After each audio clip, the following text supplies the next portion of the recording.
जय हिंद दोस्तों। RP target education के यूट्यूब चैनल में आप सभी का स्वागत है।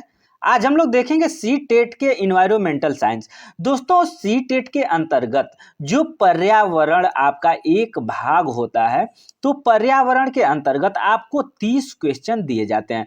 दोस्तों, ये 30 क्वेश्चन आप अगर सी टेट का फॉर्म ऑनलाइन कर दिए होंगे या पहली या दूसरी बार सी टेट का फॉर्म अप्लाई किए होंगे, तो दोस्तों आप लोगों ने सुना होगा कि केवल एनसीईआरटी का बुक अगर आप पढ़ लेते हैं तो आपका सी टेट क्लियर हो जाता है। क्योंकि सी टेट के अंतर्गत जो सी टेट का पेपर होता है, ये एनसीईआरटी का जो बुक होता है उसी पर आधारित होता है।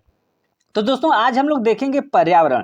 जो पर्यावरण है ये क्लास 4, यहाँ पर आप लोग देखेंगे क्लास 4 के अंतर्गत जो आपका क्लास 4 के अंतर्गत जो पर्यावरण का सब्जेक्ट है वो 1 से लेकर के 12 जो आपका लेसन है 1 से 12 तक। इस लेसन के अंतर्गत फुल विश्लेषण यानी सारे के सारे प्रश्न जो भी हम बताएंगे विश्लेषण के साथ, ये सारे के सारे प्रश्न आपको कहीं ना किसी एग्जाम में देखने के लिए जरूर मिलेंगे। तो दोस्तों इस चैनल पर अगर पहली बार विजिट कर रहे हैं तो देखने में चैनल तो छोटा आपको लगेगा, लेकिन हम आपको यहाँ बताना चाहेंगे कि जो बड़े बड़े चैनल होते हैं वो एक चीज के बारे में 10 बातें बता देते हैं। उससे क्या होता है कि आपका जो मेन फोकस होता है, जो आपका एग्जाम में आने वाला होता है, वो आपको ध्यान में न रह करके आप डिस्टर्ब हो जाते हैं, कंफ्यूज भी हो जाते हैं। तो दोस्तों इस चैनल के माध्यम से हम आपको बताना चाहते हैं कि अगर वीडियो आपको अच्छा लगे, प्रश्न सारे समझ में अगर आए, तो आप चैनल को सब्सक्राइब करके बेल आइकन को दबा लेंगे। क्योंकि हम इस चैनल पर आपको आज ये वीडियो नंबर पहला है, एनसीईआरटी बुक के अनुसार क्लास 4 का है और ये पाठ आपका 1 से लेकर के 12 तक कवर किए गए हैं। इसी तरीके से हम सारे क्लास के पर्यावरण के सब्जेक्ट एनसीईआरटी का हम क्लियर कराएंगे। तो सबसे पहले आप लोग देखेंगे, यहाँ पर आप चित्र देख करके तो समझ ही गए होंगे ये कि क्या चीज है। दोस्तों यहाँ पर लिखा है स्वच्छ भारत। तो स्वच्छ भारत एक कदम स्वच्छता की ओर। दोस्तों आपका ये एनसीईआरटी के बुक में क्लास 4 में देखने के लिए आपको मिल जाएगा। तो इससे संबंधित अगर देखा जाए तो कितने क्वेश्चन बनते हैं दोस्तों। यहाँ पहला क्वेश्चन ये बनता है कि गांधी जी की 150वीं वर्षगांठ के लिए स्वच्छ भारत अभियान की शुरुआत की गई। दोस्तों ये आपसे पूछा जाएगा क्वेश्चन सी टेट के अंतर्गत कि गांधी जी की 150वीं वर्षगांठ पर क्या शुरू किया गया, या स्वच्छ भारत अभियान की शुरुआत किसके जन्मदिन या किसके वर्षगांठ पर किया गया, या गांधी जी के 150वीं वर्षगांठ पर किस चीज का शुरुआत किया गया। तो आप ध्यान रखिएगा कि गांधी जी के 150वीं वर्षगांठ के लिए स्वच्छ भारत अभियान की शुरुआत की गई। ठीक है, अब देखेंगे यहाँ पर सेकंड पॉइंट क्या हो जाता है। तो गांधी जी के 150वीं वर्षगांठ पर स्वच्छ भारत, खुले में शौच मुक्त भारत को हासिल करना है। यानी खुले में शौच मुक्त भारत बनाने के लिए गांधी जी के 150वीं वर्षगांठ पर स्वच्छ भारत का अभियान शुरू किया गया था। ठीक है दोस्तों, अब नेक्स्ट पॉइंट हम देख लेते हैं, ये तीसरा पॉइंट, यानी स्वच्छ भारत अभियान की शुरुआत 2 अक्टूबर 2014 को की गई थी।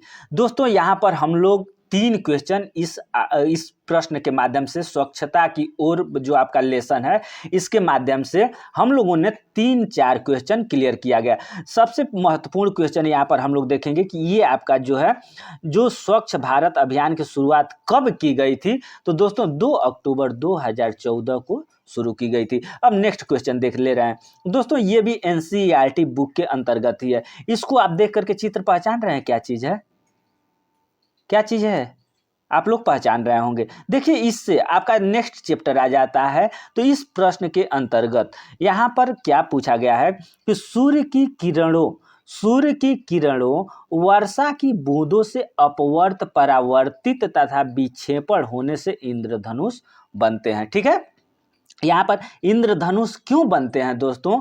तो जो वर्षा की बूंदें होती हैं, ठीक है, जब बारिश होता है और इसकी बूंदे पर जब सूर्य की किरण पड़ती है, ठीक है, सूर्य की किरण जब पड़ती है तो उससे अपवर्त, परावर्तित तथा विक्षेपण होने से इंद्रधनुष बनते हैं। ठीक है, ये क्वेश्चन बनता है। अब नेक्स्ट क्वेश्चन आप लोग यहाँ देखेंगे दोस्तों, अगर सी टेट से संबंधित पहली बार हैं तो इसके बारे में तो नहीं जानते होंगे, लेकिन अगर आप पर्यावरण के 1 या 2 क्लास लिए होंगे तो इसके बारे में ज़रूर जानते होंगे। ये है क्या? तो ये बर्फ़ का बना हुआ घर है। क्या है? ये बर्फ़ का बना हुआ घर है। तो बर्फ़ के बने हुए घर को हम लोग क्या बोलते हैं दोस्तों? तो यहाँ पर हम लोग देख सकते हैं कि बर्फ़ के बने हुए घर को इग्लू कहा जाता है। क्या कहा जाता है? इग्लू कहा जाता है। और ये बर्फ़ के घर कहाँ पाए जाते हैं? बर्फ़ की दीवारें मोटी-मोटी क्यों बनाई जाती है? अगर आपको जानकारी हो तो कमेंट सेशन में कमेंट करेंगे, ठीक है? अब नेक्स्ट क्वेश्चन हम लोग देख लेते हैं। यहाँ पर हम लोग देखेंगे ये झील है एक, ठीक है। अब नेक्स्ट जो प्रश्न आता है एनसीईआरटी के बुक में, तो ये झील से संबंधित आ जाता है, ठीक है। यहाँ पर आप लोग झील देख रहे हैं और ये झील के बारे में अगर देखा जाए तो कौन कौन से क्वेश्चन पूछे गए हैं दोस्तों? तो पहला, ये डल झील। डल झील कहाँ स्थित है? तो दोस्तों डल झील श्रीनगर में स्थित है। ये आपका पूरा एनसीईआरटी क्लास 4 के बुक के अंतर्गत ये सारे के सारे पॉइंट आपको मिलेंगे। तो डल झील श्रीनगर में स्थित है, ये आप क्लियर कर लेंगे। उसके बाद नेक्स्ट इसमें क्या प्रश्न बनता है दोस्तों? तो जम्मू कश्मीर की दूसरी सबसे बड़ी झील, यानी जम्मू कश्मीर की दूसरी सबसे बड़ी झील कौन है? तो ये डल झील है, ठीक है। कौन झील है? डल झील है। डल झील आपका श्रीनगर में स्थित है। उसके बाद ठीक है, नेक्स्ट क्वेश्चन हम लोग देख लेते हैं। जम्मू कश्मीर की समर कैपिटल श्रीनगर है। दोस्तों ये भी पेपर आपके सीटेट में आया हुआ है कि श्रीनगर को क्या बोलते हैं? तो समर कैपिटल बोलते हैं। जम्मू कश्मीर की समर कैपिटल। जम्मू कश्मीर की समर मीन्स क्या होता है? गर्मी। तो गर्मी के लिए अगर देखा जाए तो गर्मी की राजधानी श्रीनगर है, ये आप ध्यान रखिएगा। उसके बाद ये तो समर कैपिटल हो गया। ये विंटर कैपिटल क्या है? तो विंटर कैपिटल जम्मू है। यानी जम्मू कश्मीर की समर कैपिटल श्रीनगर है और जम्मू कश्मीर की विंटर कैपिटल जम्मू है, ठीक है। आप लोग ये चीज़ ध्यान रखिएगा, समर कैपिटल और विंटर कैपिटल, ठीक है।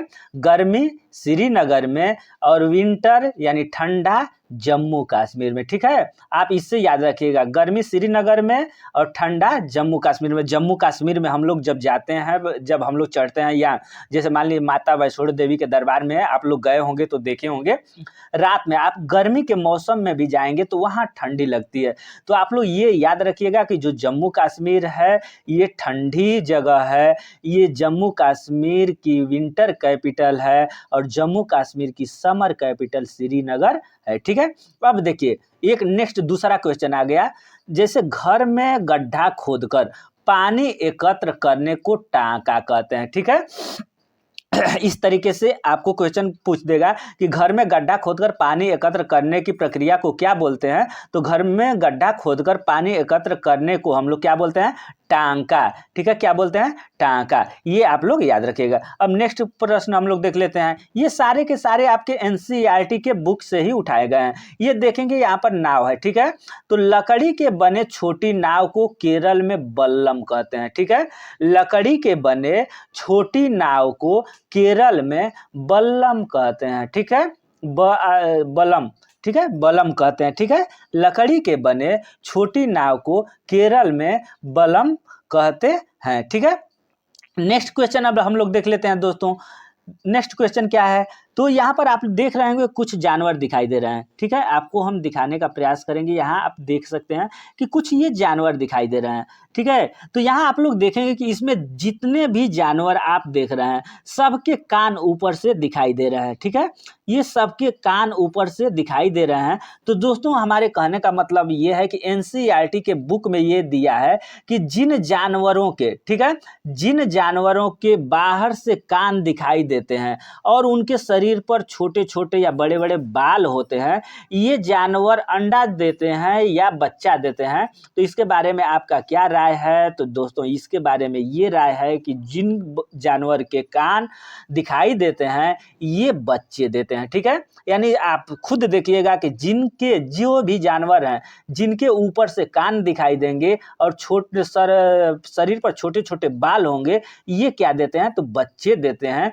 और जिन जंतुओं के, यहाँ पर आप लोग देखेंगे कि किसी भी जंतु का, कोई भी जीव पक्षी है, इसके कान नहीं दिखाई दे रहे हैं, ठीक है, इनके कान नहीं दिखाई दे रहे हैं, तो ये क्या देते हैं, तो ये अंडे देते हैं। ठीक है, यहाँ एक क्वेश्चन आपका क्लियर हो गया कि जिन जानवरों के कान बाहर नहीं दिखाई देते वे अंडे देते हैं, और जिन जानवरों के कान बाहर से दिखाई देते हैं वे बच्चे देते हैं। अब दोस्तों एक महत्वपूर्ण क्वेश्चन यहाँ आ जाता है, हाथी। आप यहाँ सामने देख रहे होंगे कौन सा जानवर है, ये है, तो ये हाथी है। हाथी के बारे में अगर देखा जाए तो सी टेट का क्वेश्चन आप प्रीवियस ईयर का पेपर उठा करके देख लीजिएगा कि आपको हाथी से जरूर एक क्वेश्चन मिला होगा। तो दोस्तों सबसे पहले हाथी के बारे में हम बताने का प्रयास करेंगे कि जो ये हाथी के झुंड में मुख्य रूप से मादा और बच्चे हाथी होते हैं। ठीक है, हाथी के झुंड में मुख्य रूप से मादा नर और मादा का मतलब क्या हुआ, मादा यानी स्त्री। ठीक है, तो जो हथनी होती है, हथनी और बच्चे हाथी होते हैं। ठीक है, उसके बाद इसका नेक्स्ट पॉइंट हो जाता है इसके हाथी के बारे में कि सबसे बुजुर्ग मादा झुंड का नेता होता है। यानी जो आपका जो झुंड होता है, एक झुंड में 10 से 12 मादा हाथी और बच्चे हो सकते हैं। ठीक है, तो ये भी क्वेश्चन पूछ सकता है कि एक झुंड में कितने मादा, ये कितने हाथियों का झुंड होता है, तो ये 10 से 12 मादा हाथियों का झुंड होता है, और झुंड में हाथी और बच्चे होते हैं। और झुंड का नेतृत्व कौन करता है, तो झुंड की सबसे बुजुर्ग मादा यानी पुरुष जो हाथी होता है वही उसका लीडरशिप करता है। ठीक है, उसके बाद देखेंगे कि नर सॉरी मादा यानी स्त्री। ठीक है, मादा, नर तो पुरुष हो गया, पुरुष हाथी। ठीक है, नर हाथी 14 से 15 साल की उम्र तक झुंड में रहते हैं।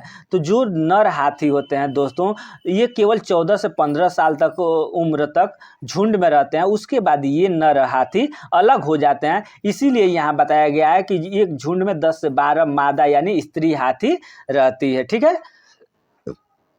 एक पॉइंट और हाथी के बारे में अगर देखना चाहेंगे तो एक बड़ा हाथी एक दिन में 100 केजी पत्ता व डाली खा लेता है।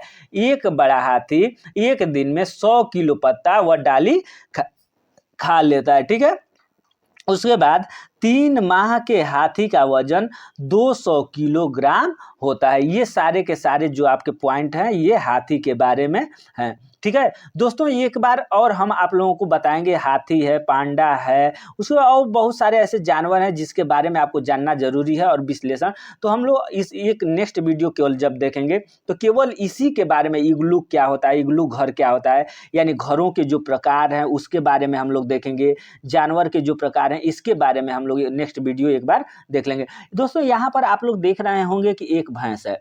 ठीक है, एक भैंस और भैंस के ऊपर बगुला बैठा हुआ है, और बगुला अपने चोंच में कुछ पकड़ा हुआ है। यानी भैंस के ऊपर अगर देखा जाए तो बैठ करके अपने चोंच में पकड़ा हुआ है। इससे संबंधित आपको क्वेश्चन देखने के लिए सीटेट में मिलते हैं। ठीक है, ये भी क्वेश्चन देखने के लिए जरूर मिल जाता है। परजीवी और सहजीवी क्या होता है?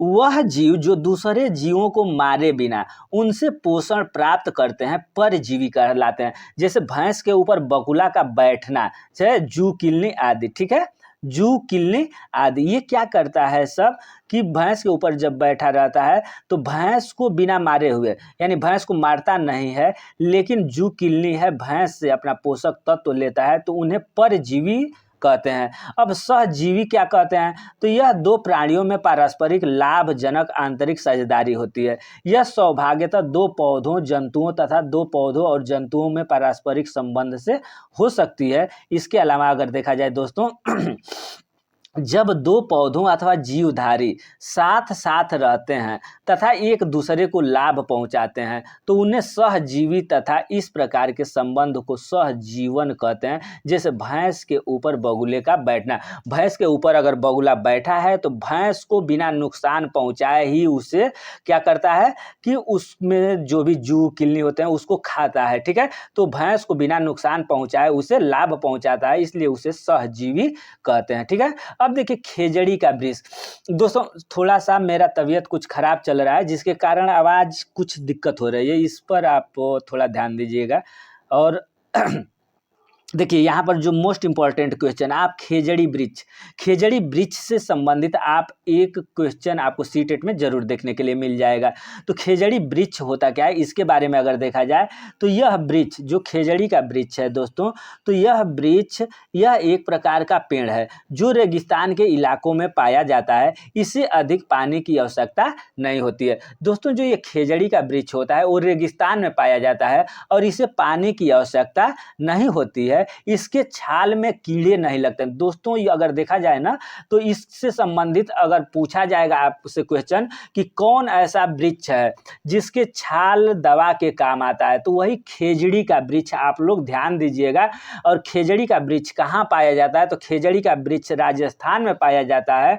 और यहाँ एक देखेंगे कि इसके छाल में कीड़े नहीं लगते, यह दवा के काम आता है। तो दोस्तों ये अगर सीटेट के अंतर्गत देखा जाए तो ये पूछता है कि जो राजस्थान में पाए जाने वाले कौन ऐसा वृक्ष है जिसके छाल दवा के काम आते हैं, तो आप लोग ध्यान रखिएगा कि वो खेजड़ी का वृक्ष है जो कि दवा के काम में आता है और ये राजस्थान में पाया जाता है और इसे पानी की भी आवश्यकता कम पड़ती है। ठीक है। अब नेक्स्ट खेजड़ी वृक्ष के बारे में हम लोग देख लेते हैं। तो खेजड़ी का वृक्ष जेठ के महीना में भी हरा रहता है। खेजड़ी वृक्ष का एक लक्षण है कि ये जेठ यानी भरी मई जून जो गर्मी लकलकाती है उसमें भी क्या होता है, तो खेजड़ी का वृक्ष जेठ के महीना में भी हरा रहता है।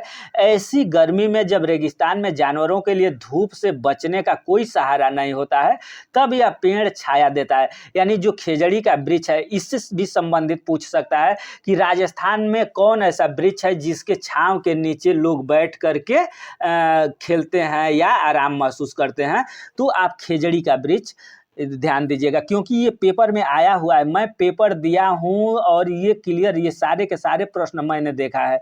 उसके बाद है कि जब खाने को कुछ नहीं होता है तब यह चारा देता है जो लूंग कहलाता है। यानी जो चारा देता है उसको क्या बोलते हैं, लूंग बोलते हैं। और इसका फूल मिंझर कहलाता है। ठीक है।